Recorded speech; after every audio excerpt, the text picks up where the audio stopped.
Pagoo Chapter 16, Death Trap.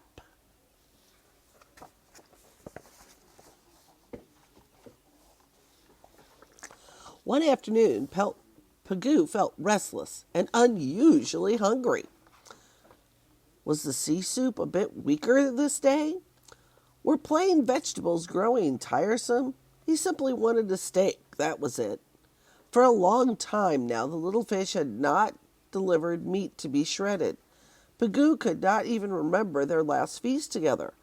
Perhaps the waves had dropped meaty leftovers in the upper tide pools. He would go up and see. That, on top of a ledge above Tide Pool Town, Pagoo saw no meat, and he noticed that the tide was ebbing. The ledge was already half out of water. He paused as if thinking. Pagoo seemed to be whipping up new thoughts with his orange-red feelers, all four of them. Through his feelers he learned many things which his nearsighted eyes could not tell him. Of course, his whip-like pair were for tapping, poking, exploring, but a second pair, so short that they might easily be overlooked, stuck out where Pagoo's nose should be. In a way, they took the place of a nose, though they looked like a pair of tiny red claws edged with fine hair combs. These sensitive hairs gave him news of any change in the taste of water or the smell of air.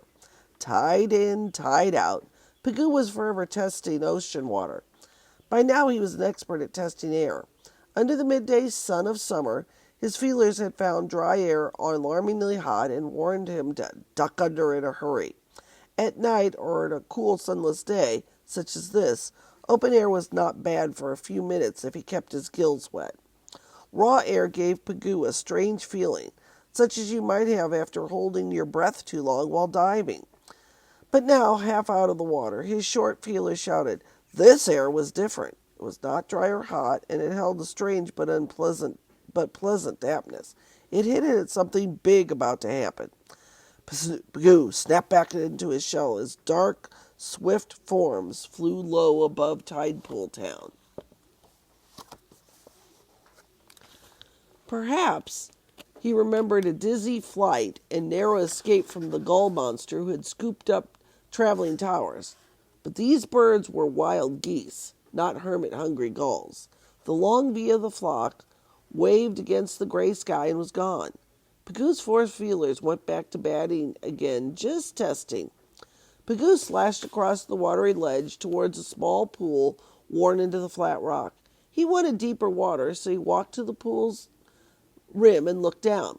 This gem-like pond was no longer than a baby's bathtub. Around its upper edge grew a lavender ruffle of algae like a fancy collar. Jaunty Pagoo stepped out on this fringe, hugged his body into his house, and let him slide off. His shell made a faint tinkling sound as it rolled down the rocky slope of the pool. He came to rest at the bottom among rounded pebbles. Such stones as these, washed round and round by waves for countless years, had gorged out this oval pool. Perhaps a rock-born clam had started it all by drilling a snug tunnel for itself in the solid ledge. After it died, waves had churned it into the tunnels and widened it into a pit. Now each tide brought pebbles and boulders, swirling them, pounding them, grinding the small pit larger. In a few more centuries, the surf might hollow a large cave here. Pagoo was interested only in this morning, for he'd found his meat, a limp limpet, dead in its shell like a forgotten platter of steak. Pagoo didn't care that the steak was not at all fresh. He liked it that way.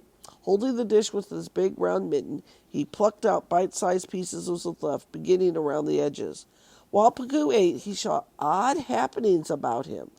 For no good reason, the calm flat ceiling of the pool began to jiggle. The great dents shattered the glassy sky. The dents dug deeper, but each one seemed to explode and melt away in bubbles. Yet more dents came faster and faster, like laces stabbing down, and oddly, each stab of new dent changed the taste of the pool's water.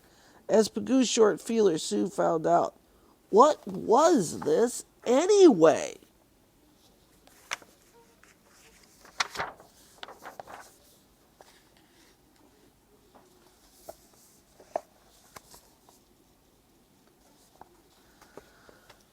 Pagoo, under the lavender ruffle at the pool's rim, several snails appeared. Pagoo had not noticed them grazing there. Now they came rolling down on him like marbles. Tucked into their shells, doors shut, tumbling down the slopes, they thumped him on all sides. Nearby, limpets only hugged into their home bases more clearly, clung more tightly to the rock. But tiny copepeds darted about in the sea soup like insect swarms gone completely crazy. By these frantic signs and the fuss old insects seemed to be making, Pagoo was awakened to danger. He long since had stopped eating. Now from the fringes of the small feelers right down to his knobs and hairs on the rest of his body, he understood that something serious was happening. This rain pelting in the pool was rapidly changing the comfortable salted water into weak, unsalted stuff. Old pal finally got through to Pagoo with the urgent message, "Fresh water will kill you! Get sun, and I mean right now!" Pagoo dropped the plate of meat and ran. His first spurt took him halfway up the steep slope. He slowed, almost lost balance, curled a tighter tailhold deep down inside his house, and climbed slowly on, upholding desperately with his very toenails. All but exhausted, he hugged his armor plates over his gills and lunged with super effort. He reached the ruffle of algae at the pool's rim. He clutched at the water plants and hauled himself, claw over claw, up through the layered branches. At last, he fought his way out of the death pit and onto the flat rock edge. The salty ebb tide had flowed away, leaving the rock ledge bare, but now a new flood of fresh rain came dashing across the ledge, washed down from the cliffs above. A thick torrent of rain spun Pagoo's shell, picked it up, and skidded it forward. Like a dry canoe on the vast Niagara Falls, Pagoo's shell was tossed over the brim, and Pagoo with it. Pagoo, Chapter 16.